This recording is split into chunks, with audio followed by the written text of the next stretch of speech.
தளபதி விஜய் அவர்களுக்கு ஆதரவாக இருக்கக்கூடிய அனைத்து நபர்கள் மீதுமே கைது நடவடிக்கையை காவல்துறை அதிகாரிகள் எடுக்கிறாங்க. இதுக்கு முழுக்க முழுக்க காரணம் இந்த அரசு மட்டும்தான். உங்களுக்கு என்ன சார் பிரச்சனை?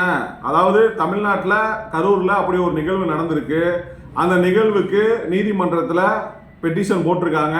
அதுக்கடுத்து அது ஹியரிங்க்கு வரணும். அதில் என்ன நடந்துச்சுன்னு தனிநபர் ஆணையம் வேற நீங்களே வச்சிருக்கீங்க. அதோட அறிக்கை வரணும். அதுக்குள்ள இத்தனை பேரை கைது செய்வதற்கு அவ்வளவு என்ன அவசரம் உங்களுக்கு ஏற்பட்டு இருக்கிறதுன்றது தெரியல.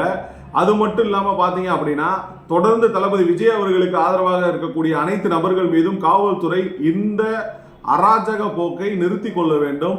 இதை ஒட்டுமொத்த தமிழ்நாட்டு மக்களும் பார்த்து கொண்டுதான் இருக்கிறார்கள். அனைவருக்குமே அறிவு இருக்கிறது, அனைவருக்குமே மொபைல் போன் இருக்கு. எங்க என்ன நடக்குது எல்லாத்தையும் பார்த்துக்கிட்டே இருக்காங்க. மக்கள் நிச்சயமாக இதுக்கு ஒரு இறுதி முடிவு எடுப்பார்கள். அந்த இறுதி முடிவு 2026 உங்களுக்கு மிகப்பெரிய தாக்கத்தை ஏற்படுத்தும்.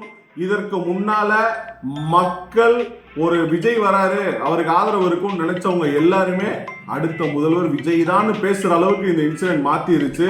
தயவு செய்து தொட்டு தொட்டு தொட்டு எல்லாத்தையும் வளர்த்து விடாதீர்கள். நீங்கள் உங்களுடைய அடக்குமுறையை வைத்து இந்த அரசாங்கத்தை வைத்து நீங்கள் எங்களை வச்சு ஆட்டி படைச்சிடலாம் அப்படின்றத நினைக்காதீங்க.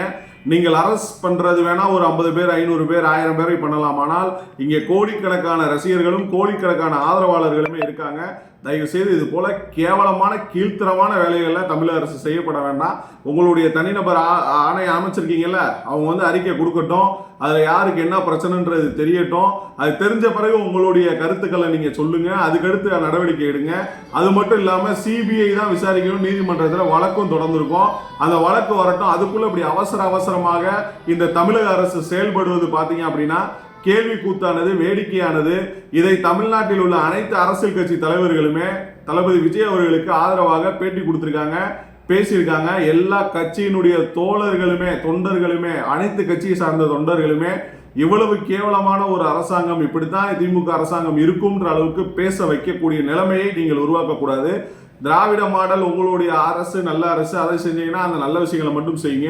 ஆனால் விஜய் அவர்கள் மீதோ தமிழக வெற்றி கழகத்தின் மீதோ நிர்வாகிகள் மீதோ தொடர்ந்து நீங்கள் தாக்குதலையோ ஒரு அவப்பெயர் ஏற்படுத்தும் வகையில் நீங்க அவங்கள முடக்கிற மாதிரி நீங்க பண்ணிக்கிட்டே இருந்தீங்கன்னா இது தமிழ்நாட்டில் மிகப்பெரிய ஒரு ஆட்சி மாற்றத்தையும் அரசியல் மாற்றத்தையும் ஏற்படுத்தும். இன்று இருக்கக்கூடிய அனைத்து இளைஞர்களுமே மாணவர்களுமே பெற்றோர்களுமே அனைத்து கட்சியை உங்க கட்சியை சார்ந்தவர்கள் முதற்கொண்டு விஜய் பாவம், விஜய்க்கு இவ்வளவு பிரச்சனையை ஏற்படுத்துறாங்க. யார் ஏற்படுத்துறாங்கன்றது ஒட்டுமொத்த தமிழ்நாட்டில் உள்ள அனைத்து அறிவு இருக்கவங்க எல்லாத்துக்குமே தெரிஞ்ச ஒரு விஷயமாக அது மாறிவிட்டது.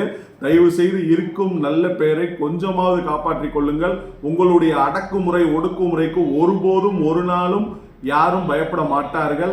இன்னைக்கு எங்களுடைய கட்சி நிர்வாகிகள் அங்க ஓடிட்டாங்க இங்க ஓடிட்டாங்கன்னு உங்களுடைய நியூஸ் சேனல்ல நீங்க போய் பரப்புரை பண்றீங்க.